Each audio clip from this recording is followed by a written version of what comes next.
Salam alaikum, Matal Ahwel. J'espère que tout le monde va bien. Moi, c'était juste pour vous parler d'une déclaration qu'a fait le Premier ministre algérien Djerad en disant qu'il a fait la déclaration il y a 2-3 jours dans une université à Alger, en disant que tous les députés sont corrompus. Vous imaginez la déclaration hyper forte que c'est, ça serait dans n'importe quel pays du monde, ça aurait fait un gros scandale de la part des députés déjà, qui seraient tous levés pour protester, etc. Bref. Mais cette déclaration, elle n'est pas anodine. C'est en fait, elle prépare déjà l'après-référendum. Alors que ce soit oui ou non qui l'emporte, bon, personnellement, je pense que le oui va l'emporter très très très largement.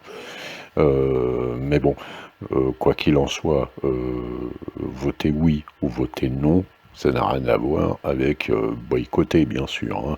Ceux qui votent, c'est pas ceux qui boycottent. Ceux qui votent, c'est ceux qui adhèrent au processus d'exprimer et donner son avis démocratiquement par le vote, donc qui adhèrent à l'Algérie nouvelle, bien sûr, hein. Voilà. Bon, mais ça prépare déjà les intentions de l'État, qui est l'organisation des législatives. Donc Djerad parle évidemment de scrutin transparent, etc., libre, puisque c'est hyper important. Si on a donc la Constitution qui passe, on a les bases et le cadre pour voter des nouvelles lois, il faudra absolument que ce soit plus les députés qu'il y a actuellement, qui sont incompétents et corrompus.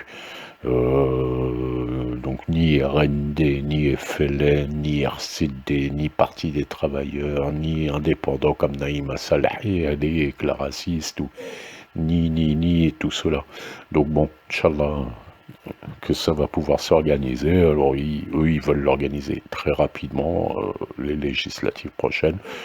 On verra bien, Inch'Allah, khair, Inch'Allah. Mais enfin, cette déclaration, elle est, moi je trouve que c'est hyper fort, quoi, comme déclaration. Dire que tous les députés sont corrompus, c'est terrible. Voilà. Tout ce que je m'imagine et je sais, c'est qu'après la Constitution plus les législatives, il va y avoir énormément de têtes qui vont tomber, des hauts fonctionnaires du haut en bas, hein. Les députés, tout ça. Là, je crois il va y avoir des nouvelles prisons qui vont s'ouvrir encore. Voilà, spécial rien que pour eux. Voilà.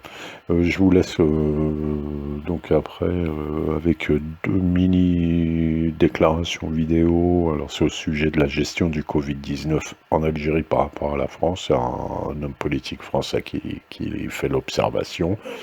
Et la deuxième mini vidéo, c'est juste pour voir ces deux spécialistes du Moyen-Orient, etc., du monde arabe en gros, français, qui parlent des relations entre les pays du Maghreb et les pays du Golfe et de l'Arabie Saoudite, etc. Et évidemment, ils relèvent bien que l'Algérie, c'est pas comme le Maroc. Voilà. Bon, allez, maslama, et Inch'Allah al-khair lina kul. Allez, maslama. Je voudrais citer l'Algérie, qui compte 44 millions d'habitants et qui n'a enregistré que 1931 morts. Si la France avait le même taux de mortalité que l'Algérie, notre pays n'aurait à déplorer que 2 940 morts au lieu de 35 541. Donc, j'insiste, nous avons 12 fois plus de morts par habitant qu'en Algérie. Alors cette fois-ci, l'explication toute trouvée de la sphère médiatique qui défend bec et ongle les choix décidés par Emmanuel Macron, quand je dis décidés, c'est pour ne pas dire imposés à Emmanuel Macron, eh bien la bonne explication cette fois-ci, c'est qu'il paraît qu'il y aurait que des jeunes en Afrique, que le Covid ne tue que des personnes âgées, et donc ça serait normal qu'en fait ils aient des taux de mortalité très très inférieurs. Je ne dis pas que tout est faux dans cette affirmation. Je veux bien admettre qu'il y a en partie du vrai. Il y a en effet beaucoup plus de jeunes en Afrique ou au Maghreb qu'en France. Mais il faut quand même pas exagérer. Il n'y a pas non plus que des jeunes. Il y a aussi des personnes âgées. En Algérie, il y a 4 fois moins de personnes de plus de 65 ans en Algérie qu'en France. Bon. Mais Néanmoins, même en tenant compte de cette différence de courbe de pyramide des âges, j'ai fait le calcul, la France compte 50% de taux de mortalité supérieur à l'Algérie, notamment si on tient compte des plus de 65 ans. Ça reste un vrai pays, voilà. Ils ont un vrai caractère. Ils se laissent pas acheter.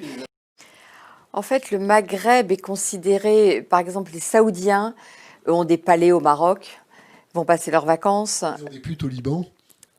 Mais aussi au Maroc. Sont considérés comme des endroits, pour certains d'entre eux, qu'on peut acheter. C'est le cas du Maroc et de la Tunisie. L'Algérie, c'est plus compliqué parce que les Algériens... Ça reste un vrai pays, voilà, ils ont un vrai caractère. Ils se laissent pas acheter. Mais on ne va pas au Yémen parce que les 10 ans de guerre civile qu'on a eu, c'est la faute des Saoudiens. Absolument. Donc, ça reste un vrai pays, ils ont un vrai caractère. Ils se laissent pas acheter.